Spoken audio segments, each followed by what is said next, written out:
Tout le plaisir est donc pour moi de vous retrouver, Madame, Messieurs, dans le cadre de cette émission RDC Environnement, votre magazine des questions environnementales et du développement durable, une production, comme vous le savez, de la rédaction de l'agence Galaxy Media. Dans cette émission, nous allons parler longuement de la Commission internationale du bassin Congo-Ubangi-Sanga, SICOS.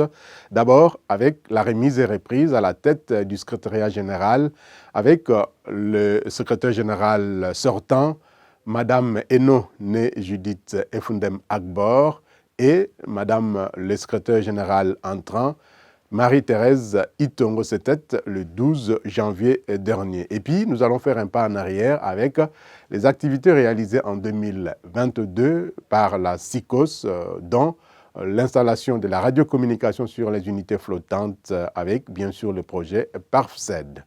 Nous allons devoir également parler de la Journée mondiale de l'eau 2022 ainsi que du Forum mondial de l'eau tenu à Dakar, toujours en 2022.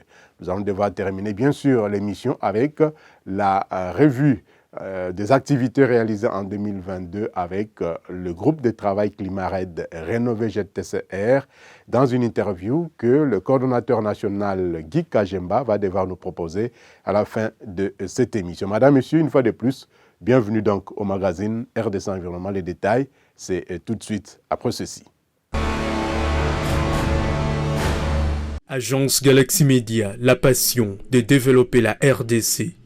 Ainsi, je vous le disais en début de cette émission, dans les sommaires, la Commission internationale du bassin Congo-Ubangi-Sanga SICOS a un nouveau secrétaire général en la personne de Madame Marie-Thérèse Itongo, qui a remplacé Madame Eno Né Judith Efundem Agbor. La cérémonie de remise et reprise a eu lieu le jeudi 12 janvier 2022 au siège même de la Commission internationale du bassin Congo-Ubangi-Sanga SICOS, ici à Kinshasa. Voici les détails dans ce reportage. Une femme s'en va, une autre arrive.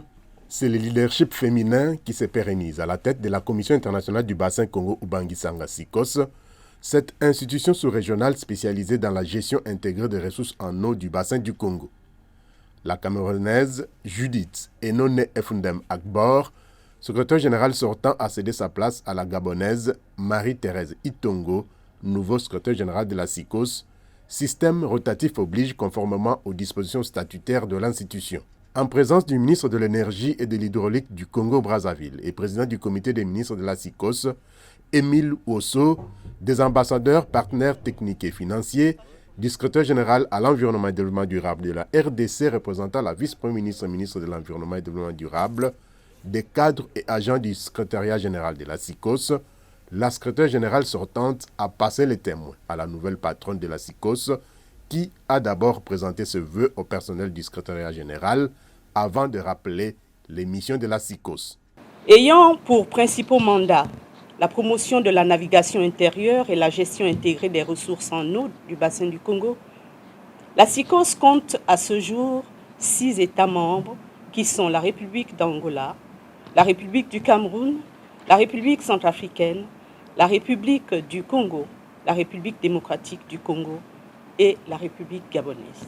C'est ensemble que nous parviendrons à faire de cette sous-région un modèle de développement qui respecte et conserve notre environnement naturel, poumon de l'humanité. Sur le plan scientifique, la gestion intégrée des ressources en eau et la navigation intérieure exigent l'intensification de la collecte des données de qualité et leur traitement. Marie-Thérèse Itongo a loué les efforts fournis par son prédécesseur pour maintenir l'institution, promettant de poursuivre les réformes initiées par Judith Eno Né Efundem Agbor avant de situer le cadre du passage de témoin de cet événement. Madame Eno, chère sœur, merci pour le travail accompli à la tête de notre institution. Merci encore d'avoir ouvert la voie aux femmes pour cette prestigieuse fonction. Je m'efforcerai à maintenir et à améliorer toutes les réformes qualitatives initiées sous votre mandature. Aussi, vos conseils nous seront d'une grande utilité au regard des défis qui s'offrent à nous. La nouvelle patronne de la SICOS a ensuite énoncé ses valeurs cardinales, une sorte de boussole qui guidera désormais les actions de l'ensemble du personnel de la SICOS. L'éthique professionnelle, le respect mutuel, la solidarité seront des valeurs auxquelles j'attacherai du prix. Et je veillerai à ce que chaque direction, chaque service, chaque cadre, chaque agent, chaque homme, chaque femme intègre ces valeurs afin de participer à la cohésion, gage de succès et du rayonnement de notre institution, en assumant avec abnégation la noble mission que les États nous ont confiée. Je formule enfin le vœu que toutes mes décisions et actes à ce poste de secrétaire général de la SICOS me soient dictés par la sagesse, l'humilité, l'intégrité, l'impartialité. Pour son mandat de 5 ans, Marie-Thérèse Itongo entend donner un nouveau souffle aux diverses représentations de l'institution dans les pays membres, tout en demandant aux partenaires techniques et financiers de ne pas abandonner la SICOS, un instrument au service des États membres dans la gestion intégrée des ressources en eau et la navigation intérieure, les États devant mettre un peu de volonté politique et de sacrifice pour l'avancement de l'institution. Pour relever les défis auxquels nous devons faire face, il faut de la volonté politique de la part de tous nos États. Il faut un peu de sacrifice, non pas en immolant un agneau ou un taureau, mais plutôt en concédant un peu de ce qui relève de la souveraineté. Il nous faut agir maintenant. La SICOS, en tant qu'institution, existe depuis 20 ans, avec son siège à Kinshasa, en République démocratique du Congo. Mais elle n'est pas suffisamment visible dans les autres États membres. À cet effet, il est impératif de rendre plus opérationnelles les diverses représentations de notre institution.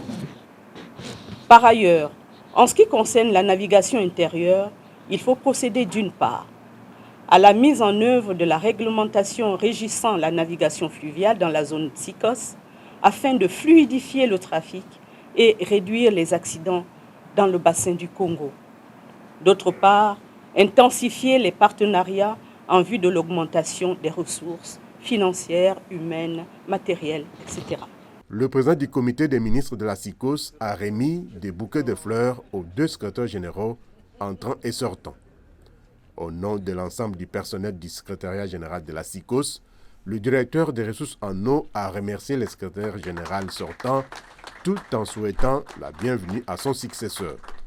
Sous votre leadership et avec l'appui financier des États membres de la SICOS, ainsi que celui des partenaires financiers, nous avons réalisé, disais-je, et mis sur pied plusieurs outils nécessaires à l'accompagnement de nos États membres dans la promotion de la navigation par voie d'eau intérieure et de la gestion des ressources en eau du bassin du Congo. Madame le secrétaire général, nous avons cru à votre leadership et continuons à croire au leadership féminin au regard des résultats engagés tout au long de votre mandat. Nos prières auprès du Seigneur, dont vous avez été servante au milieu de nous, soient celles de vous voir réaliser vos rêves et servir la communauté à un niveau plus élevé. Nous vous souhaitons une fructueuse continuation partout où le Seigneur vous conduira. Soyez fiers du travail que vous avez abattu et vous rassurons d'en assurer la durabilité sous le leadership de Madame le secrétaire général entrant. C'est avec liesse, Madame le secrétaire général, que nous avons accueilli votre désignation comme nouveau secrétaire général de la SICOS. L'autorité vient de Dieu, dit-on, car il y a dans le cœur de l'homme plusieurs projets, mais c'est le dessein de l'Éternel qui s'accomplit. Nous vous rassurons comme experts et agents du secrétariat général de la SICOS de notre total dévouement à votre autorité et leadership afin de porter encore plus haut l'étendard de notre institution sous-régionale. Une visite des locaux abritant le siège du secrétariat général de la SICOS a sanctionné la fin de cette cérémonie de remise et reprise à la tête de la Commission internationale du bassin Congo Ubangi Sanga, avant la prise des photos de famille suivie d'un cocktail. Je préfère poser des actes et vous appeler pour vous dire voici ce que j'ai fait. Je ne suis pas là pour parler des projets. Je suis venue pour concrétiser ce qui doit l'être. Étant géomorphologue de formation, je pense que mes études vont m'aider à comprendre la maison parce que je pense qu'avant de toute chose, il faut observer, écouter, apprendre et mutualiser les énergies pour pouvoir atteindre les objectifs. Profitons de cette occasion pour remettre les cadeaux que nous avons préparés pour Madame Secrétaire Générale Son. Les cadeaux.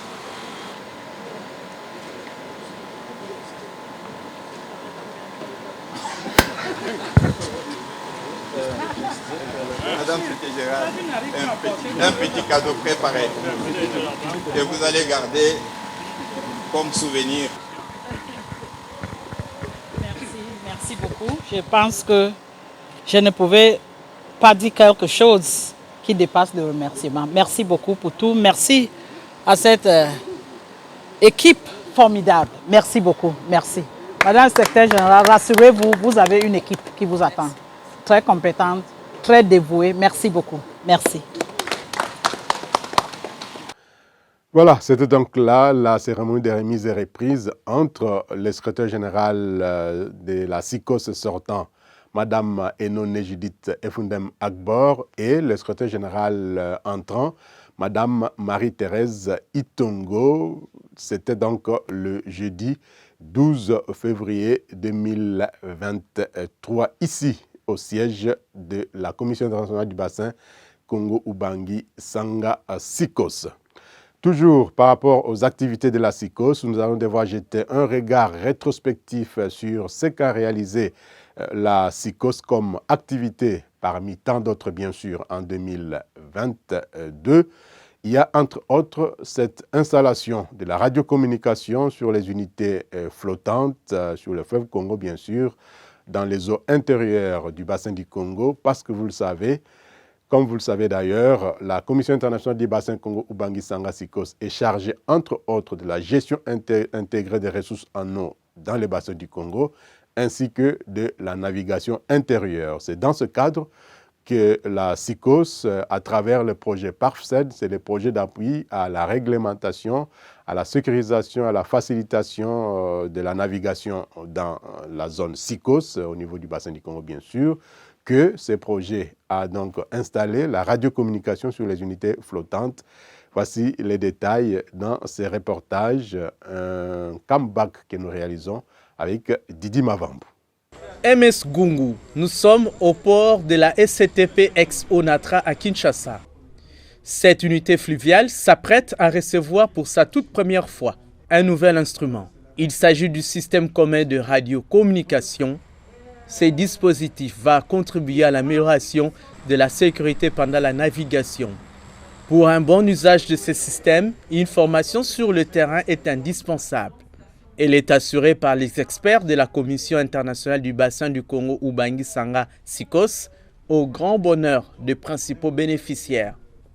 Cet outil, c'est vraiment une innovation impossible. Vraiment félicitations, parce que maintenant, en naviguant, on peut rencontrer une baleinière, par exemple, en détresse.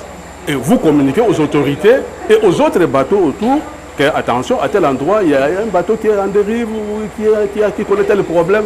Donc vraiment, c'est félicitations pour ça. C'est justement la SICOS qui apporte ces systèmes de radiocommunication aux unités fluviales de tous les pays membres. Cette organisation sous-régionale couvre 6 pays, notamment la RDC, le Congo-Brazza, la Centrafrique, le Gabon, le Cameroun et l'Angola.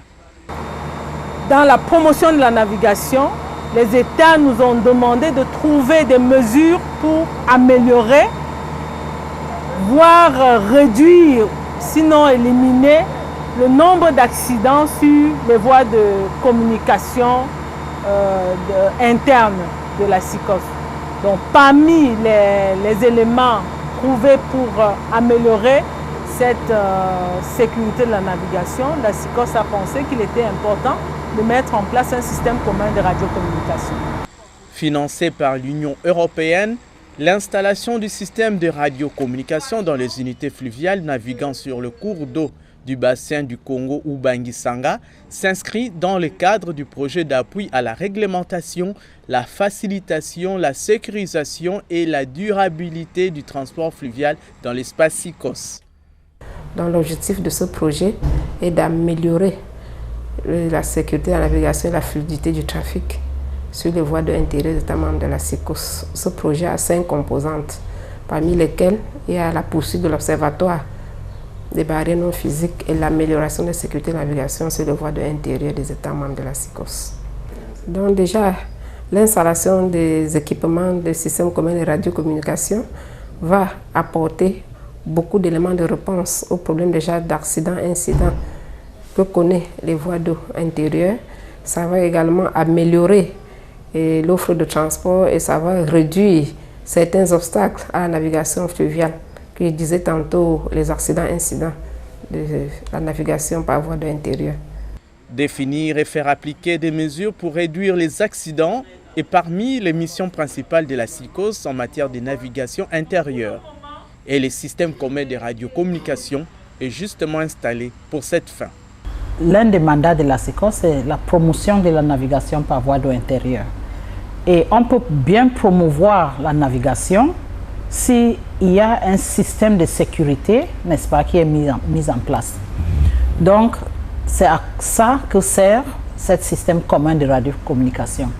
Ça permet à ce que les navigants, les administrations en charge de sécurité et ceux en charge de l'entretien des voies d'eau sont en communication permanente. Ce projet qui porte sur la facilitation, la sécurisation et la réglementation des systèmes de transport par voie d'eau intérieure dans l'espace SICOS est financé par l'Union européenne qui est un de nos partenaires clés. Et je ne cesserai jamais de dire merci à cette partenaire pour cet apport parce que non seulement ils apportent ce financement qui est nécessaire, mais ils sont là aussi avec l'appui technique. Parce que dans la mise en œuvre du projet dans sa globalité, il est très important que nous respectons, n'est-ce pas, les lignes directives du bailleur. Donc chaque fois quand nous pensons qu'il y a quelque chose qu'on n'a pas une bonne maîtrise par rapport à les réglementations de l'Union européenne, nous faisons appel aux experts de l'Union européenne et ils sont toujours là pour nous appuyer. Donc je leur dis toujours merci pour cet appui à la fois technique et financier. Dans les jours à venir, elles seront nombreuses, ces unités fluviales qui seront équipées du système commun de radiocommunication.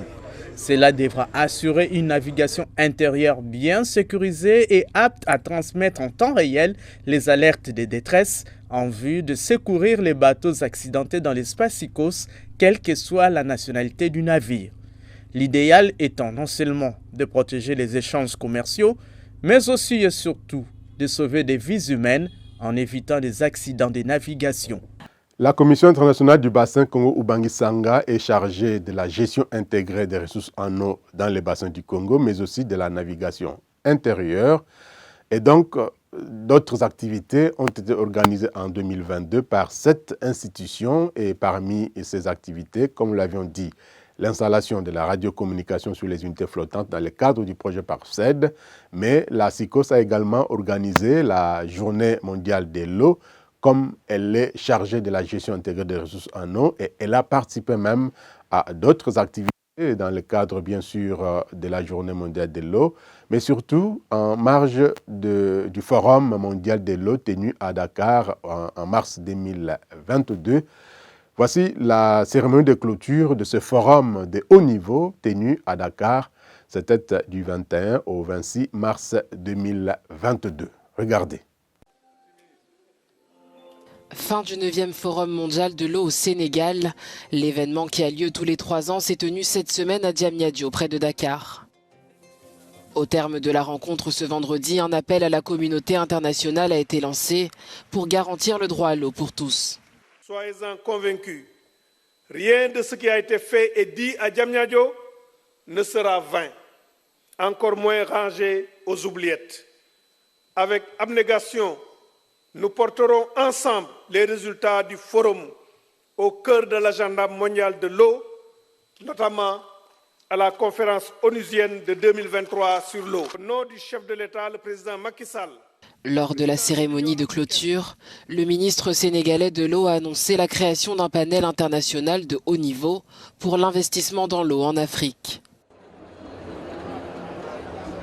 L'objectif du panel est de développer des voies concrètes pour mobiliser 30 milliards de dollars par an jusqu'en 2030 pour mettre en œuvre le programme d'investissement dans l'eau en Afrique et pour combler le déficit d'investissement dans l'eau existant dans le continent africain. Le forum préconise une mobilisation des ressources financières en faveur de l'accès des populations, ainsi qu'une gouvernance de l'eau qui inclut les secteurs agricoles, industriels et de la santé, mais aussi les secteurs de la biodiversité et de l'énergie. À de nombreuses reprises, nous avons entendu cette somme. Cette somme de 114 milliards de dollars d'investissement en capital sur le marché mondial, hors maintenance, qui seront nécessaires chaque année pour combler le retard des populations qui utilisent et gèrent en toute sécurité les services d'eau potable et d'assainissement. Les participants au forum ont réclamé l'accélération de l'application du droit à l'eau potable, notamment en adoptant des plans de gestion durables et intégrés pour préserver les ressources en eau et les écosystèmes. Voilà, c'était donc là la cérémonie de clôture du Forum mondial de l'eau tenue à Dakar en 2022, du 21 au 26 mars 2022 au Sénégal. Terminons cette émission avec une rétrospective des activités réalisées non seulement par le groupe de travail Climat Red Rénové, le GTCRR en 2022, mais aussi avec ces autres activités au niveau tant interne ou au niveau externe, organisées par d'autres institutions, mais une lecture rétrospective qui est faite le coordonnateur national du groupe de travail Climat Red Rénové, Guy Kajemba, dans cette interview que notre consoeur Muriel Makesse a réalisée avec lui par rapport à la rétrospective, un passage en revue des activités organisées en 2022. Regardez. Au niveau national, nous avons eu un peu un certain nombre d'activismes et d'engagement au niveau de la vice-primature. Et à ce niveau-là, il y a eu beaucoup de réformes internes d'abord, notamment les nominations et les changements de certains responsables.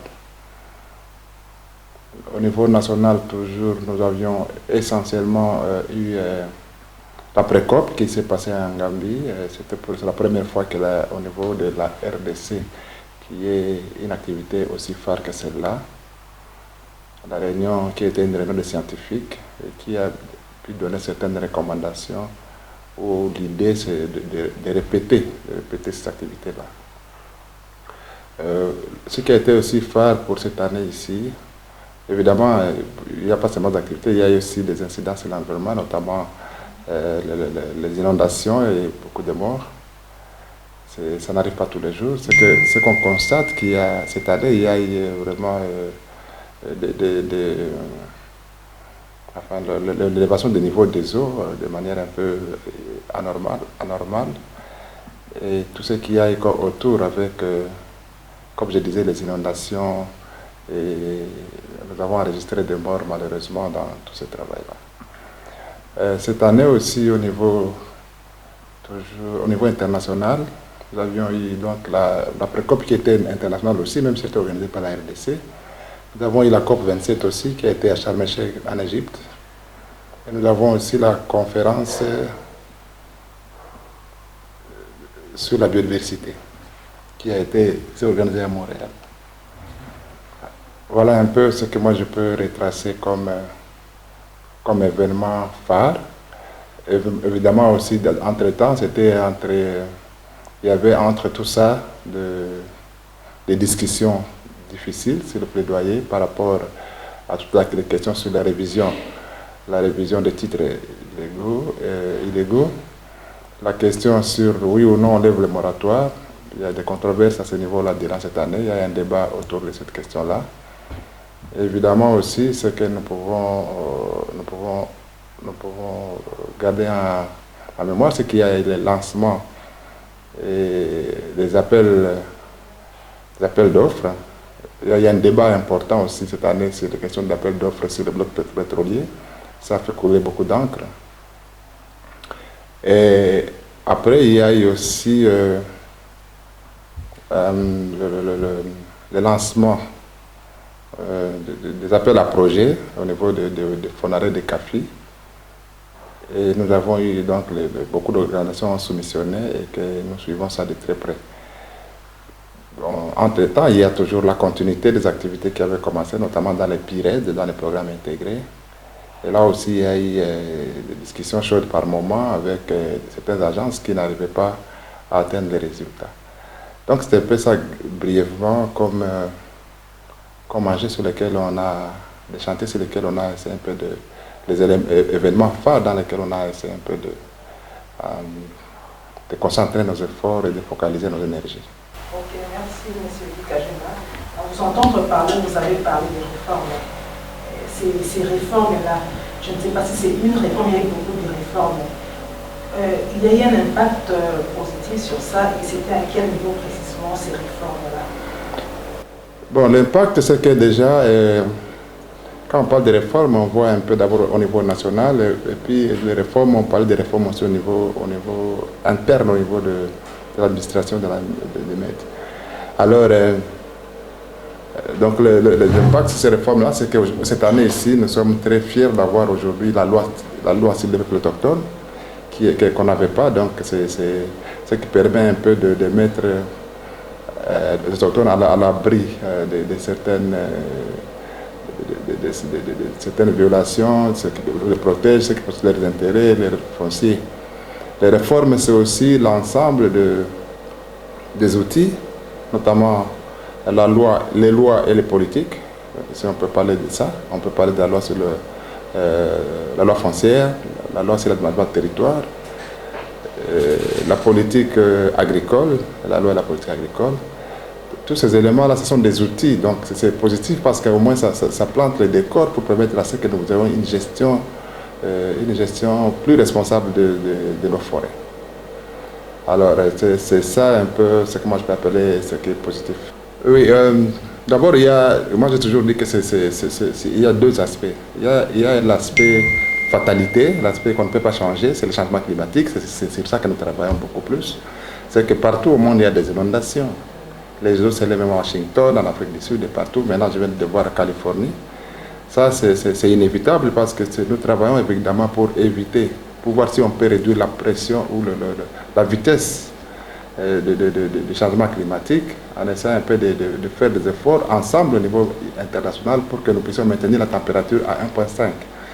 Et si on se bat, si on maintient la température à 1,5 d'ici 2030, on peut réduire les catastrophes naturelles.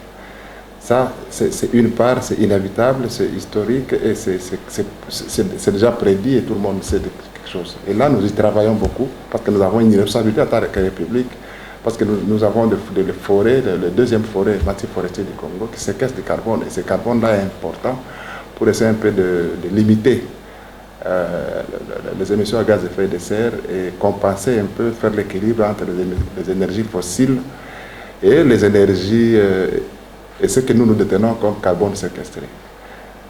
Ça, c'est une partie du travail que nous faisons. Ça doit se faire en amont, en aval au niveau national et en amont au niveau international avec des appuis financiers pour permettre à ce que nous puissions conserver les forêts. Et ça, c'est notre plaidoyer au niveau international. Maintenant, le deuxième palier, c'est la gestion. Nous appelons ça aujourd'hui perte et dommages et adaptation. Là, il y a un problème. Le problème, c'est qu'il doit y avoir des mécanismes d'alerte. On peut éviter les morts des gens s'ils sont informés à temps réel de l'évolution météorologique et des changements de. Et là, il y a une grande faiblesse par rapport à ça. La deuxième chose, c'est nous-mêmes, le comportement irresponsable des Congolais et de leurs dirigeants. Parce que les dirigeants, on ne fait pas des efforts en amont, my God. On ne fait pas des efforts en amont pour essayer un peu disons de travailler sur les questions de la gestion des déchets, la gestion des bouteilles en plastique, les différents canaux qui canalisent les eaux. On les laisse comme ça et ça bouge. Ce qui fait qu'il y a un problème de trop. Donc on peut subir les changements climatiques, on peut avoir des dégâts, mais on peut les minimiser avec une planification et avec un travail en amont. Le travail en amont suppose qu'on doit avoir une brigade d'environnement qui essaie un peu de travailler sur l'éducation civique environnementale d'une part, et qui essaie aussi de trouver des mécanismes pour essayer un peu de gérer les déchets. Les déchets, c'est une richesse ailleurs. Les déchets, c'est une richesse ailleurs, on peut le gérer et générer des moyens et des ressources. Oui. Et que donc, c'est là le problème, c'est là le vrai problème pour nous. Il faut qu'au niveau de la province, qu'au niveau de la ville, qu'au niveau du pays, qu'il y ait une réflexion approfondie pour voir comment est-ce que les différentes mairies organisent ce travail de salubrité, de gestion des déchets, d'évacuation des déchets, évidemment aussi de sensibilisation des populations pour qu'on sache où est-ce qu'on va déposer. Il ne suffit pas d'aller, comme on a fait la fois dernière, de commencer à casser les maisons ou les boutiques sur la route. C'est aberrant quand vous faites 3 ans pour construire un marché. Et vous n'êtes pas en mesure, dans un jour, vous décidez de détruire des maisons sur la route. On sent qu'il n'y a pas de sérieux. Et tout ça, ça fait partie, parce que les gens qui sont sur la route, ils émettent des déchets, je ne sais pas combien de kilos qui est calculé, et que tout ça, ça vient perturber un peu les écosystèmes. Madame, Messieurs, c'est par cette note rétrospective que nous bouclons cette émission RDC Environnement que nous avons eu bel et bien le plaisir de vous présenter. Merci à Armen Ngoma, merci à Mitterrand Mbia et à toute l'équipe qui a concouru à la réalisation de cette émission qui reviendra bien sûr la semaine prochaine, toujours avec le même plaisir. Nous serons gré vous retrouver. Prenez soin de vous, mais surtout, prenez soin de votre environnement. Parce que si cet environnement brûle, c'est nous tous qui allons brûler. Et donc, il faut adopter des gestes qui sauvent dans la protection de notre environnement, la préservation, la conservation de notre environnement, la gestion orthodoxe de nos déchets, de nos immondices. Il ne faut pas jeter n'importe quoi, n'importe où, parce que aujourd'hui, notre environnement est malade. Comme le dit le pape François, la maison commune est en train de souffrir et il faut que chacun de nous apporte sa contribution dans la protection, préservation et gestion de notre environnement. Je vous retrouve très prochainement, toujours avec le même plaisir. Au revoir et à très bientôt.